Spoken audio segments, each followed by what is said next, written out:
Lo-fi can be one of the simplest yet most difficult genres to get right, but I believe with the right framework, you could make something dope every time. In this video, I'm breaking down my top 5 tips for making a lo-fi beat in BEATMAKER 3.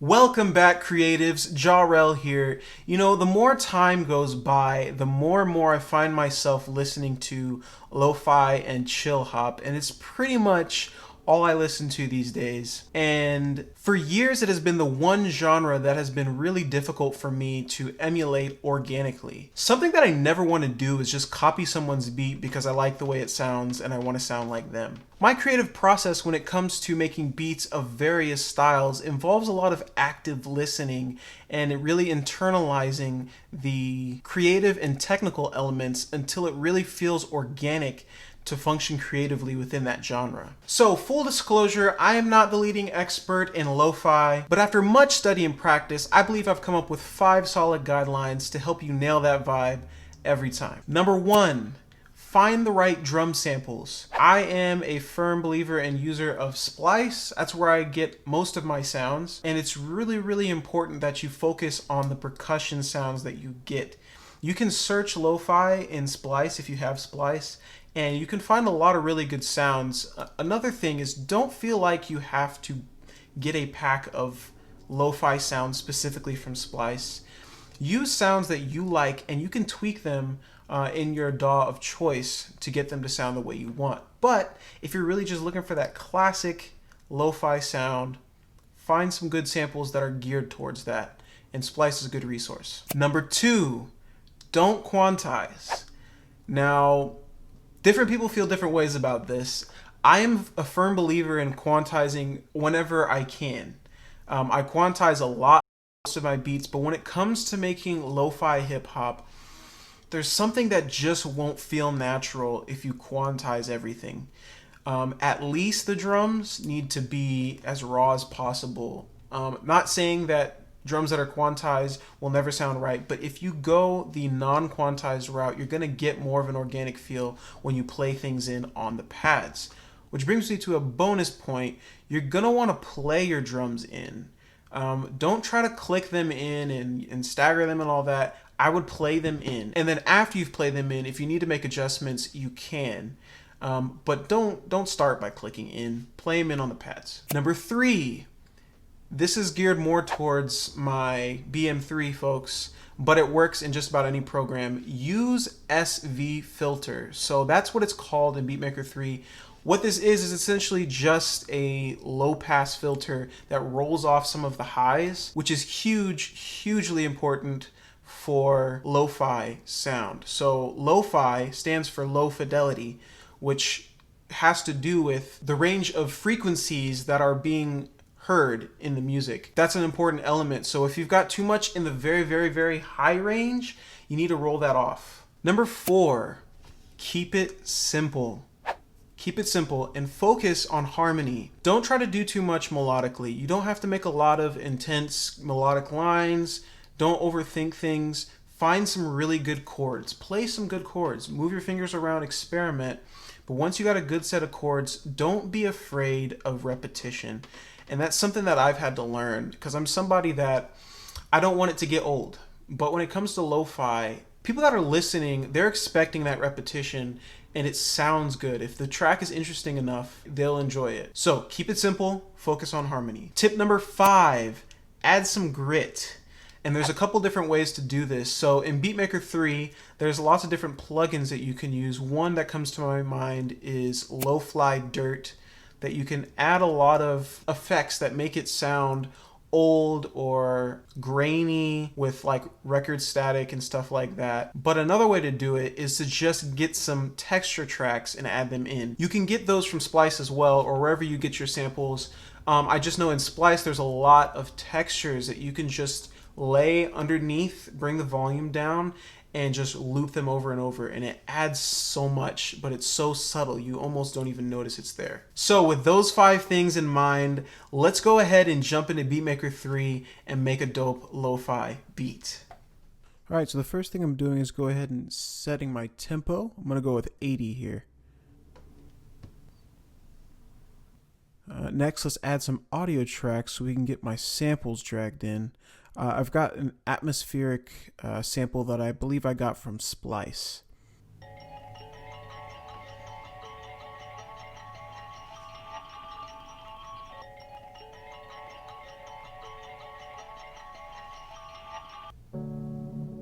Next are some chords that I played in FL Studio and then brought them over here to BeatMaker 3.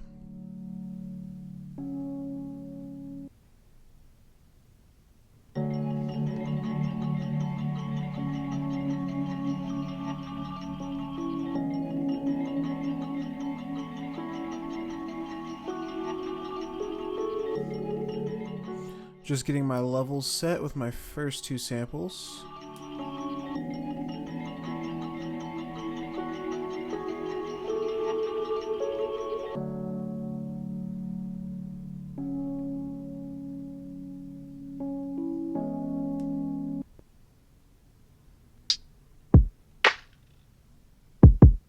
Now we gotta find some good drum samples.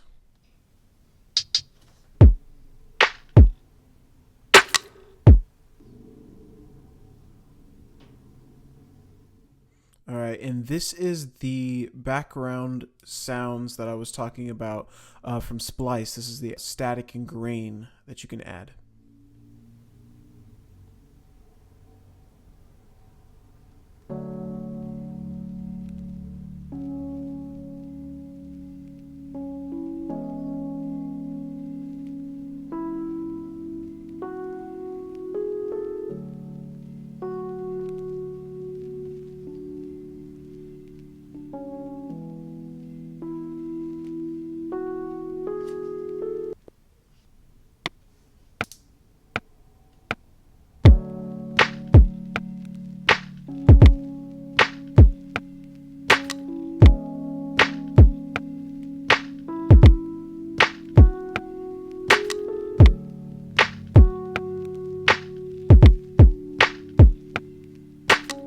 Alright, got some drums in. Time to add in some hi-hats.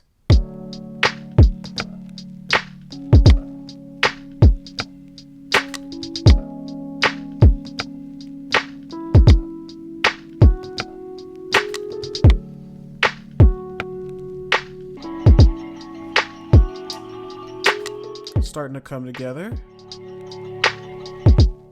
Next, I'm starting to add some SV filters so that we can roll off some of the highs on this track, make it sound more lo-fi.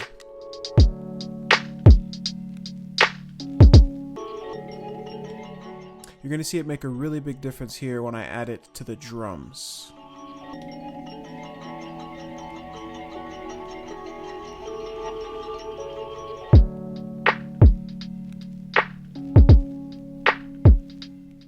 There we go. Now that's lo-fi.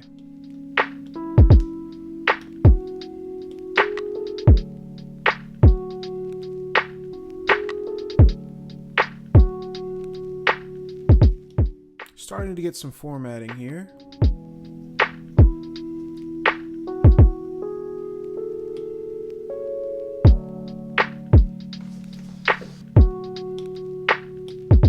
Gonna go ahead and add some bass, one of my favorite parts of making any beat. Make sure you got those headphones on.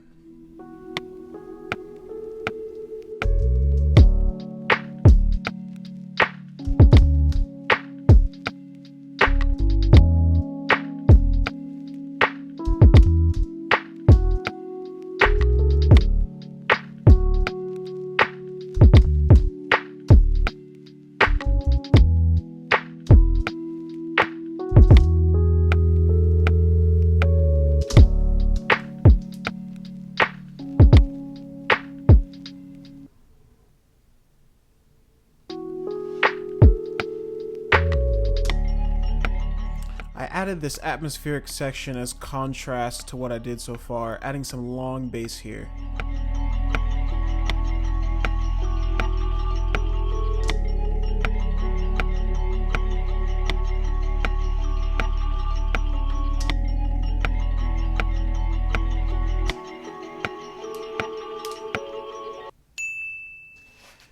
that is it, you guys. If you found these tips helpful, please let me know in the comments. And also, question of the day. What is the genre that you have the hardest time producing? If there's enough interest, I might pick one of your comments to make another video just like this. And if you want to see more videos just like this one, as well as product reviews on all things music production, go ahead and hit that like button, subscribe, hit that notification bell so you can be the first to catch the next one. And as always, creatives, go make something dope, and I'll see you in the next video.